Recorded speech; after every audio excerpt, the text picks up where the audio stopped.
nakapag-withdraw ako ng 1,109 sa kanilang platform.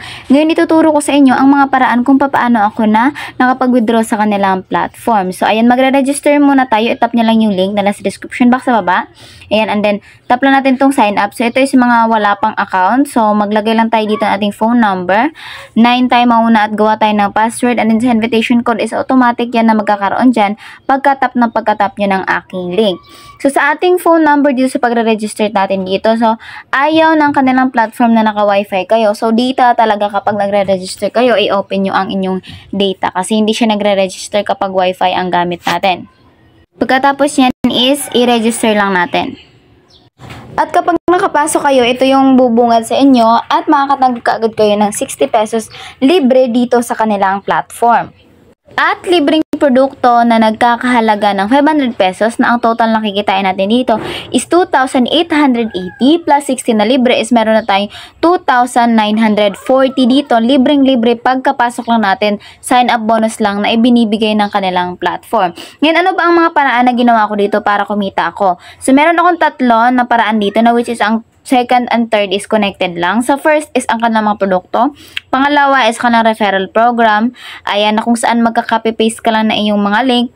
At kikita ka na dito ng 38% commission, 35 sa level 1, 2 sa level 2, and 1 sa level 3.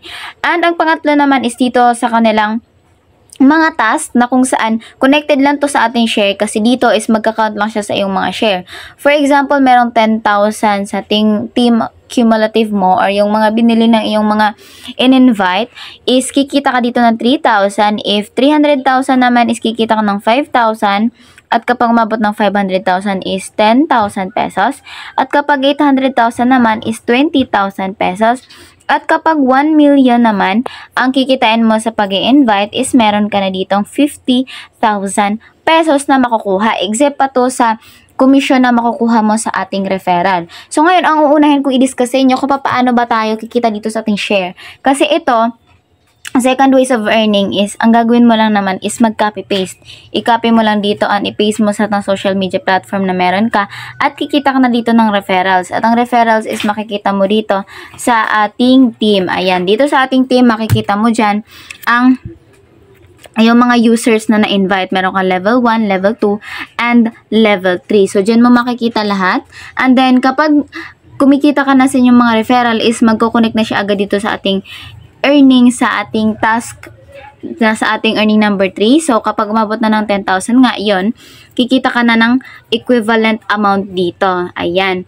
And then, if hindi ka naman ganun kahilig na mag-refer or mag-copy-paste yung link at i-post na social media platform, meron naman tayong mga produkto dito na kung saan ang pinakamura naman is ang 500 pesos natin at ang pinakamahal naman is ang ating 300,000 pesos.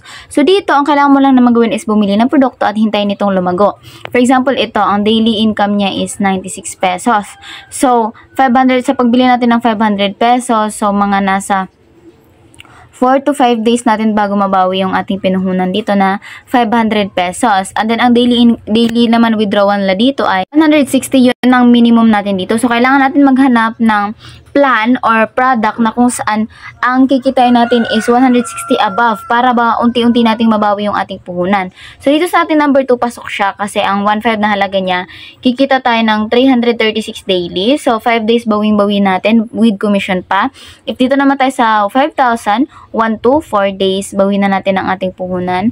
And then, dapat ang isipin nyo, 3 to 4 days, mabawi agad natin yung ating puhunan. If dito na tayo sa ating 50,000, 16,560 siya, which is 3 days lang, almost 3 days, bawing-bawi na natin ang ating puhunan. So, kapag nakapili na kayo, tap nyo lang yan. And then, i-purchase natin yung product. At mapupunta tayo dito kasi wala tayong insufficient balance tayo dito. So, kailangan natin magpasok ng pera. Pumili tayo dito ng balance, ipapasok natin. So, hanggang ang maximum nila is 50,000. So, mayroon tayong 500. Ang pinakamura. And then, after that is recharge na. Pumupunta ka sa yung GCash sending form. Magsisend ka sa number na ibibigay nila. Screenshot at balik ka dito sa kanilang platform. Ayan. And then, punta ka dito sa ating payment record. Payment record or balance record. Ayan. Mag-post ka dito ng screenshot. Mag-post ka dito ng screenshot na nagpasok ka ng pera dito. I-upload mo lang dito, i-upload mo lang yung screenshot na nag-send ka dito sa kanilang platform ng balance or yung 500 pesos na pagre-recharge. Ayan.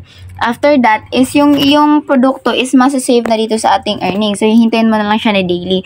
For example, binili natin siya ngayon 155. Tomorrow, 155 mo ba matatanggap ang yung daily commission or daily earnings. Ayan. And then, the next day mo pa siya mawi-withdraw. But if dito ka sa kanilang referral commission is magsisimula ka na day by day ngayon. If magsisimula ka ngayon, pwede mo na siyang makita ngayon. So, ganun ang paraan na pinagkitaan ko talaga dito is sa ating share. Ayan, at makikita naman natin dito sa ating balance, sa aking na-withdraw, sa ating balance record. Nag-withdraw ko dito ng 1,260 at ang dumating naman sa atin dito is 1,109 pesos. At paano ko ba yun withdraw? So, kapag mag-withdraw tayo, kailangan muna natin mag-buy ng ating bank information. And mag-tap muna tayo dito sa ating withdrawal. At maglagay lang tayo dito ng ating bank information, bank name, and then meron silang bank dito dalawa, GCash and Paymaya. Pili lang kayo doon at lagay nyo yung GCash name, GCash number, or GCash name, or Paymaya name, Paymaya number. Pagkatapos sabit nyo lang at pwede na kayong mag-withdraw. Tap lang natin yung withdrawal. Withdraw tayo dito. So, meron akong balance dito na 1,260. Maglagay lang tayo dito sa ating withdrawal amount ng 1,260. At i-withdraw now lang natin. Yan. Tapos, maglagay lang tayo dito. So, makikita dyan na meron tayong 12% na deduction sa ating withdrawal. So, ang matatanggap natin is 1,108 pesos. So, i-yes lang natin yan. At makikita nyo yung withdraw succeed. So, hintayin lang muna natin na ma-receive natin sa ating GCash yung ating withdraw dito na balance na 1,260. At ang ma-receive natin dapat is 1,108 pesos. Ayan, at makikita nyo nag-success na siya. So, na-withdraw tayo ng 127. At may na-receive ako sa aking GCash na 1,109. Na-receive ko siya 1:37 PM. So, 10 minutes siyang hinintay natin yung ating withdrawal at na-receive natin siya within 10 minutes ngayong araw lang din same time. So, ang in-expect natin kayo na is 1,108 point something. So, ang na-receive natin is 1,109. So, hindi sila nagpo-provide ng centavos. So, ibubuo na nila. So, ang natanggap natin is 1,109 dito sa kanilang platform.